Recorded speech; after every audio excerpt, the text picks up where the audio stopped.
Hello and welcome to the Patient Education series. My name is Christian, I'm an optometrist, and the aim of this series is to provide some information in plain English to those who want to know more about common eye conditions. Perhaps you've been told that you have cataract, glaucoma, or macular degeneration, and you're not quite sure what that means. Or perhaps you want to support a relative or friend. My hope is that after watching these short videos you'll have a clearer understanding of various eye conditions, and I'll offer some helpful tips to support you. I welcome your suggestions for any topics you'd like me to cover in the future. And if you find this video helpful, please subscribe so that you're kept up to date as new videos are released. In this episode of the Patient Education series, we're going to talk about long-sightedness and short-sightedness. In a nutshell, short-sighted or sighted short means that things close up are relatively easier to see than things in the distance without glasses. The opposite of this is long-sighted or sighted long. Far away is easier to see than close up without glasses. The easiest way to find out which you are is to ask your optometrist, but there are some other tips and tricks which we'll cover in this short talk. So for those who'd like to know a bit more about this, as well as astigmatism and the extra help people often need with reading when they're in their 40s and 50s, I'll now go into a bit more detail. Let's start off with some basic eye anatomy, and it helps to think of the eye a bit like a manual focus camera. So light passes through the eye and lands on the retina, which is this dark red line at the back of the eye here. And this is a bit like the film in the camera. If you don't focus the camera properly, then the image landing on the film is blurred, and therefore the photo that you get is not going to be clear. The light can be focused in front of the retina or behind the retina, as we'll see, but in both cases that image will be out of focus. Let's start off by talking about short-sightedness. The technical term for that is myopia. And you can see here this eye is too strong. So as the light is coming into the eye, it's focusing in front of the retina rather than on the retina. And the result of that is that things in the distance are going to be less clear for this person than things close up. So they may struggle to drive, for example, but they might be fine reading a book. Now, in order to correct this, we use what's called a minus powered lens. And you can see that here, this blue lens. And that's pushed the focus onto the retina where we want it. So this could be in the form of a pair of glasses or a pair of contact lenses. It doesn't really matter. And if you have a copy of your glasses prescription at home, if you look at it, the first number on there will have a minus in front of it if you're short-sighted. It might be -3, -1, -10. It doesn't really matter, but that first number will be prefixed with a minus. So these minus lenses have certain qualities. They're thicker at the edge than they are in the centre.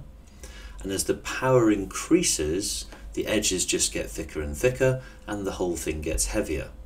So a lot of people choose to pay extra to have their spectacle lenses thinned down so that they look nicer and that they're lighter and a bit more comfortable to wear. Minus lenses also make everything look smaller, and this gives you some indication of that just here. There's one other way you can tell whether your glasses are a minus power or a plus power, and that's to use the cross test, and I'll illustrate that in a short video next.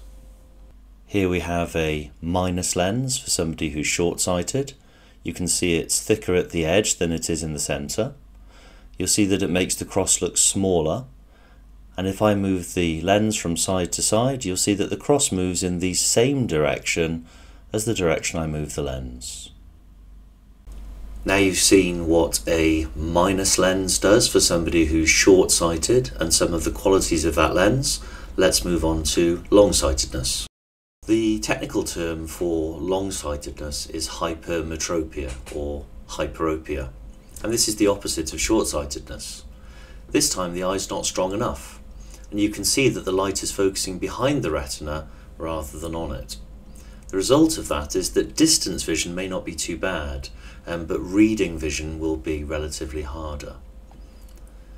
In this case, we need to give the eye some extra power, so we use a plus lens this time instead of a minus lens. And what you'll see is by putting this plus lens in front of the eye, whether it's with glasses or contact lenses, moves the focus now onto the retina, and that will give this person clear vision. Plus lenses also have certain qualities. They're thicker in the centre than they are at the edge, and the higher the power goes, the thicker it gets in the centre and the heavier it gets. So again, these lenses can actually be upgraded to a thinner, lighter lens so that they look and feel more comfortable. We usually use something called an aspheric lens for that. Plus lenses are used as magnifying glasses, so they make everything that you're looking at relatively larger, and also people looking in at you, your eyes will appear larger, and that's more obvious in higher powered lenses than in the lower powered lenses that most of us would have. If you look at your prescription, if you have that at home, it will have a plus in front of it instead of a minus for that first number. So for example, +3, +1, +5. That means that you're long-sighted.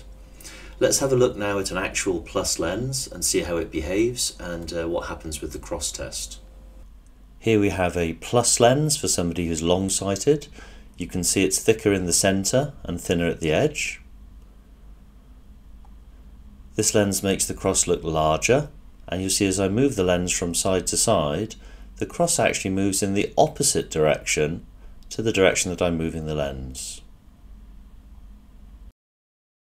Now that we've seen what plus lenses look like and how they behave, we can talk a bit about astigmatism. Astigmatism sounds like an eye disease, which it isn't. Most people have some astigmatism, and it simply means that the very front part of the eye, the cornea, is slightly more shaped like a rugby ball than a football. Now, it doesn't mean your entire eye is shaped like a rugby ball. We are talking about one part of the eye and only fractions of a millimetre. So if we look at the image here, the rugby ball is relatively flat in this direction and relatively curved in this direction, unlike a football, which is the same curve in every direction. And I think this oil drum illustrates it quite nicely. It's pretty flat straight down here, but you'll see as you go around it, it's very steeply curved. When you look at your spectacle prescription, if you've got that at home, you'll have your short-sighted or long-sighted number. Remember we said minus is short-sighted and plus is long-sighted. But there'll be some extra numbers that follow it. Two numbers, in fact. The first one is the power of your astigmatism, and the second number is the orientation of your astigmatism. And we measure it as you would on a protractor in degrees, so whether it's 45 degrees, 90 degrees or 180 degrees. And these lenses behave in quite an interesting way when we do the cross test, so let's have a look at that next. This lens is designed for somebody with astigmatism. If you can ignore the little bifocal bit at the bottom there and watch what happens as I rotate the lens, you'll see that the cross almost becomes like a pair of scissors which are opening and closing as I rotate the lens around, and that's a giveaway that the person that wears this lens has an astigmatism. They need a cylindrical lens. Now we've seen how these cylinder lenses behave for people with astigmatism. It's worth remembering that you can have short-sightedness with or without astigmatism, and you can have long-sightedness with or without astigmatism. And people may have similar eyes, or they may be very different, the prescription between each eye. We've now covered the various combinations of prescription. There is, however, a separate process which happens in people's eyes when they get into their 40s and 50s, and that's a progressive difficulty with close-up work, reading for example. And that's because of changes in the lens in the eye, which gets a bit less elastic and a bit less able to change its shape as we get older.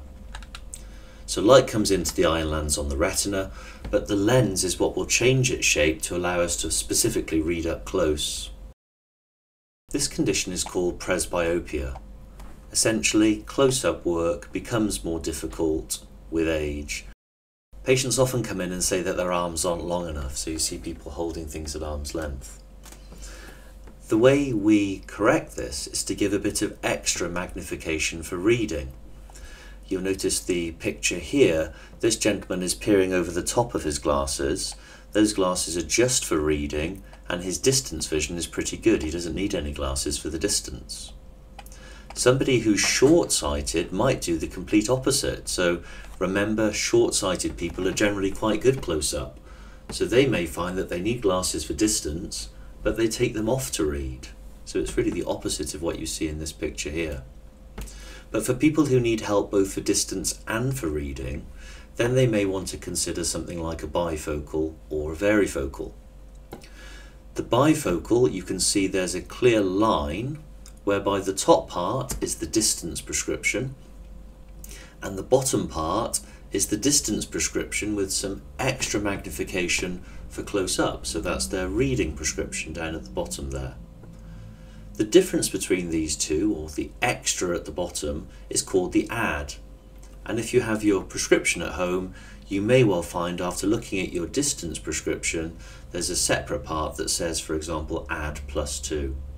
The add is always a plus number because it's a magnifying portion of the lens. The difference between a bifocal and a varifocal is that a varifocal doesn't have a line, it just looks like a plain lens, and it's a gradual increase in power as you look down rather than suddenly jumping into the reading power at this dividing line. Unfortunately, the extra help that people need for reading gets gradually higher as time goes by, and it plateaus much later in life. So you'll find periodically you will need to have your glasses updated to take account of that progressive deterioration in reading. That is normal. Thank you for watching this introductory talk to short-sightedness, long-sightedness, astigmatism and presbyopia. I hope you found it helpful.